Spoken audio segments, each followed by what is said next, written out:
बिहार में नई सरकार का फॉर्मूला करीब करीब तय हो गया है। अगले 2 से 3 दिनों में नई सरकार की शानदार हलफबर्दारी तकरीब होगी, जिसको लेकर तैयारियां जोरों से चल रही हैं। वहीं इस बार बिहार कैबिनेट में 35 से 36 वुज़रा हो सकते हैं। इत्तेहादी जमातों को किस हिसाब से वजारत मिलेगा, ये ब्लूप्रिंट भी तैयार हो गया। रिपोर्ट देखिए।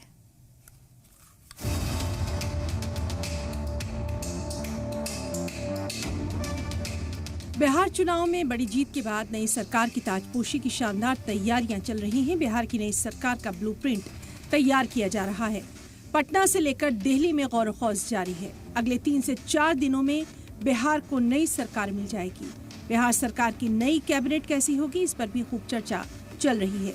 जो फॉर्मूला तैयार किया जा रहा है, अगर उस पर मुहर लगती है तो सरकार का फॉर्मूला बिहार में एनडीए सरकार में बन सकते हैं 35 से 36 वजीर। जेडीयू से सीएम के अलावा 14 वजीर बन सकते हैं।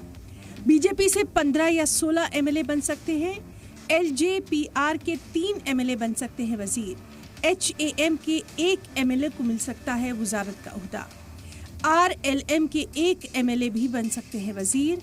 इस तरह कैबिनेट में शामिल हो सकते हैं 35 से 36 चेहरे। पूर्ण बैठक चली करीब 40 मिनट तक और एक सरकार गठन को लेकर जो बातें हैं उसको अमली जामा पहनाने को लेकर विचार विमर्श और मंथन जो है वो चला है। और साथ ही साथ मंत्रिमंडल गठन को लेकर और दूसरी जो औपचारिकताएं हैं उसको पूरा करने को लेकर भी आपस में विचार विमर्श और सहमति जो अंदर खाने बातें निकल कर आ रही है उसमें फार्मूला जो है वो लगभग तय है। और जिस तरीके से प्रचंड बहुमत मिला है उसमें मंत्रिमंडल गठन में क्षेत्रीयता और साथ ही साथ सामाजिक समीकरण को साधने की बात हो रही है। एक तरफ नई सरकार की तश्कील की तैयारियां उरूज पर है, दूसरी जानिब पटना में वज़ीर आला की रिहाइशगाह पर जीत के बाद से मुबारकबाद देने वालों का गोया तांता लगा है। मंत्री मदन सहनी ने वज़ीर आला नीतीश कुमार से मुलाकात की, अपनी मुबारकबाद पेश की। अभी तो हम लोग चुनाव जीते हैं, माननीय मुख्यमंत्री जी का आशीर्वाद प्राप्त करने गए थे। उन्होंने हम लोग को जीत पर बधाई दी है और सरकार का गठन तो समय पर हो ही जाएगा। 19-20 तक संभावना है। अभी तैयारी चलेगी और ये तय करना तो एनडीए के शीर्ष नेता को है।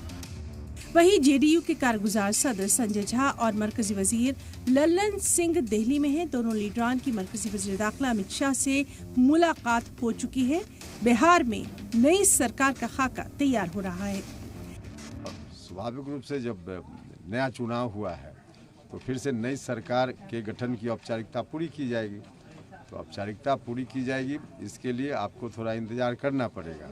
अगले 2-4 दिनों में आपको बिल्कुल स्पष्ट रूप से बात सामने आ जाएगी, मिल जाएगी कि कैसे क्या होना है या क्या कैसे हुआ।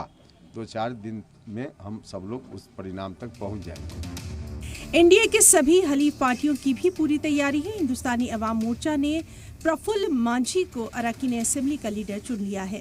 जनता को आभार है, जनता का फैसला सर आँखों पर है और जनता ने जिस विश्वास के साथ एनडीए की सरकार बनाई है वो हम लोग की नीति जो एनडीए की नीति है, एनडीए की जो विकास की जो नीति है, विश्वास की नीति है, सुशासन है, शांति है, इस सब पर मुहर लगा दिया गया। बिहार में एक बार फिर से डबल इंजन सरकार बनेगी। बस इंतजार कैबिनेट के चेहरों का है। देखना दिलचस्प होगा कि इस बार किसे क्या जिम्मेदारी मिलती है। ब्यूरो रिपोर्ट, सलाम टीवी।